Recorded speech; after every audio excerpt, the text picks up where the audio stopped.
Algérie. Pétrole. Après la perte de son principal client, l'Espagne, la Sonatrach chassée du Liban. Algérie. Suite à la fraude dont la Sonatrach s'est rendue coupable, le gouvernement libanais ne veut plus dépendre de la compagnie algérienne pour l'alimentation de ses centrales électriques. Il va lancer une série d'appels d'offres pour trouver d'autres fournisseurs en carburant. Les déboires de la Sonatrach, la compagnie pétrolière algérienne, se multiplient. Après avoir perdu en début d'année son plus gros client qu'était l'Espagne, la voilà sur le point d'être chassée du Liban à cause d'un scandale de pétrole frelaté. Selon l'agence Bloomberg, qui cite Raymond Gajjar, ministre libanais de l'Énergie, Beyrouth est à la recherche d'autres fournisseurs que l'entreprise nationale algérienne et devrait lancer plusieurs appels d'offres dans ce sens. Nous ne voulons pas qu'un seul fournisseur approvisionne tout le carburant, a-t-il dit. Nous préférerions en avoir plusieurs. Si nous rencontrons un problème, nous pouvons en utiliser un autre, a-t-il précisé. En réalité, les autorités libanaises ont été échaudées par l'énorme scandale qui a éclaté au mois de mars dernier, impliquant les responsables locaux de la Sonatrach, lesquels sont d'ailleurs actuellement en prison. Ces derniers avaient soudoyé des intermédiaires pour fermer les yeux sur la mauvaise qualité du carburant venant de la vieille raffinerie d'Augusta en Italie. Au total, 17 personnes ont été arrêtées après des preuves de grandes irrégularités dans l'importation de fioul et dépôts de vin impliquant des employés haut placés du secteur, selon un communiqué diffusé alors par la procureure générale près la cour du Mont-Liban. Si les autorités ont décidé de mettre fin à leur relation avec la Sonatrach, c'est parce que, suite à ces fraudes, le pays a dû faire face à des coupures répétitives d'électricité. La compagnie algérienne ne dispose plus que d'un court répit avant de voir son juteux contrat avec le Liban lui échapper. En effet, il lui reste à peine 5 mois, avant que le dit contrat arrive à échéance, fin 2020. Il convient de rappeler que les entreprises espagnoles également ont quant à elles considérablement réduit leurs importations de gaz en provenance d'Algérie. En effet, devant le refus de la Sonatrach de renégocier les contrats, elles ont préféré se tourner vers des fournisseurs américains qui vendent à des prix 75% moins chers que ceux stipulés dans le contrat avec la compagnie algérienne. Du coup, les États-Unis sont devenus cette année, le premier pourvoyeur de gaz des sociétés électriques espagnoles. Fuite du général-major Meftah Souab, le démenti du MDN.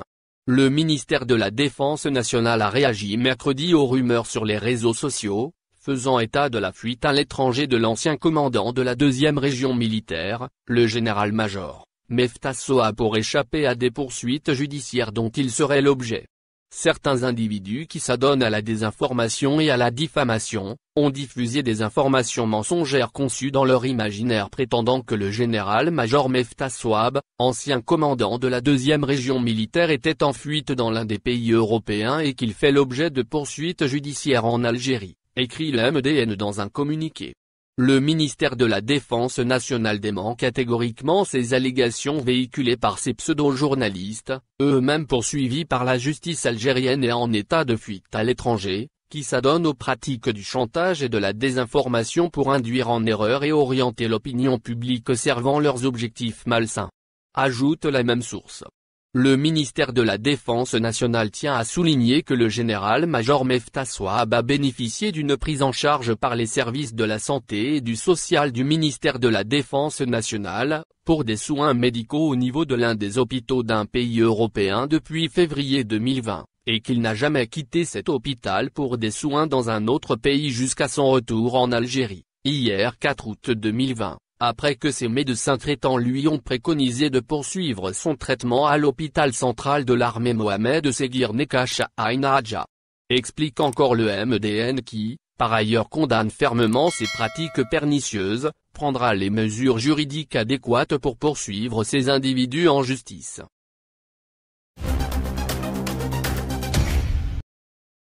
Vers une flambée de l'euro sur le marché noir dès la réouverture des frontières. Des économistes ont alerté sur la flambée de la valeur des devises étrangères, notamment l'euro, sur le marché noir dès la réouverture des frontières, fermées à cause de la pandémie de coronavirus. Ces économistes prédisent que la devise européenne va atteindre des seuils jamais franchis. Ainsi, Pour l'économiste Abderrahmane Eya, la valeur de l'euro sur le marché noir va évoluer de façon significative prochainement. L'analyste estime que la monnaie unique européenne va flamber dès la réouverture des frontières. Il explique qu'un euro pourra atteindre 250 dinars à cause de la diminution de l'offre, due à l'absence des immigrés qui alimentent habituellement le marché en cette période.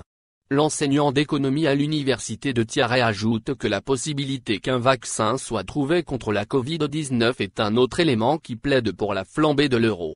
Un vaccin qui permettra de relancer l'activité économique et les voyages. De ce fait, la demande sur la devise européenne va exploser alors que l'offre ne va pas pouvoir suivre. Les répercussions de l'effondrement du dinar sur le marché officiel.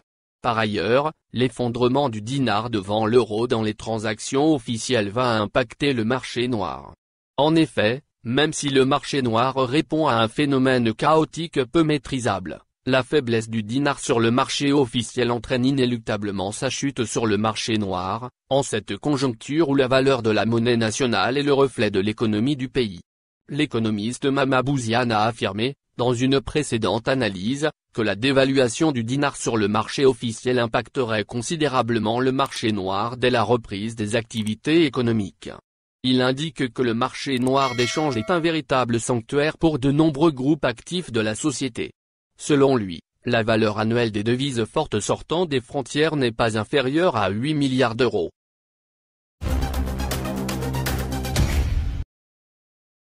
Algérie-Maroc, Abdelmadjid Tebboune adresse un message au roi Mohamed VI.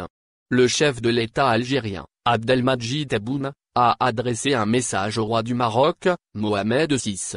À l'occasion du 21e anniversaire de l'accession du souverain au trône, le président algérien a transmis ses félicitations à son voisin marocain, tout en souhaitant davantage de progrès et de prospérité au peuple marocain frère, rapporte, ce mardi 4 août, l'agence de presse marocaine, MAP. Abdelmadjid Tebboune a exprimé ses sincères félicitations et ses meilleurs vœux au roi Mohamed VI et davantage de progrès et de prospérité au peuple marocain frère. Le chef de l'État algérien a également saisi cette occasion pour réaffirmer la profondeur des liens de fraternité sincère qui unit les deux peuples frères, marqués par les valeurs d'entraide ancrées dans l'histoire commune. Tebboune a, en outre, fait part de sa ferme détermination de continuer à œuvrer pour raffermir davantage les relations de fraternité, de bon voisinage et de coopération unissant les deux peuples frères. Les messages entre les chefs d'État algériens et marocains se multiplient. Pour rappel, le président algérien, Abdelmadjid Tebboune, avait déjà adressé, le 18 juin dernier, un message au roi du Maroc, Mohamed VI, après l'intervention cardiaque qu'il avait subie. Le chef d'État algérien avait souhaité un prompt rétablissement à son homologue marocain. De son côté, Mohamed VI avait adressé, dimanche 5 juillet, un message de félicitations au président algérien, à l'occasion du 58e anniversaire de l'indépendance de l'Algérie. Le souverain avait alors transmis ses chaleureuses félicitations et ses sincères vœux au peuple algérien frère de davantage de progrès et de prospérité. Il faut dire que ces échanges de messages interviennent dans un contexte de vives tensions diplomatiques entre les deux pays. Dans une interview accordée à la chaîne France 24, Abdelmadjid Tebboune avait affirmé que l'Algérie n'avait aucun problème avec le Maroc. Mais selon lui, il semble que ce sont les frères marocains qui ont un problème avec nous. Dis-nous ce que vous pensez et laissez vos avis dans un commentaire. Abonnez-vous et partagez la vidéo. Merci pour votre attention, et n'oubliez pas de rejoindre la communauté Actuelle Info, ça fait plaisir de vous voir un nouveau membre.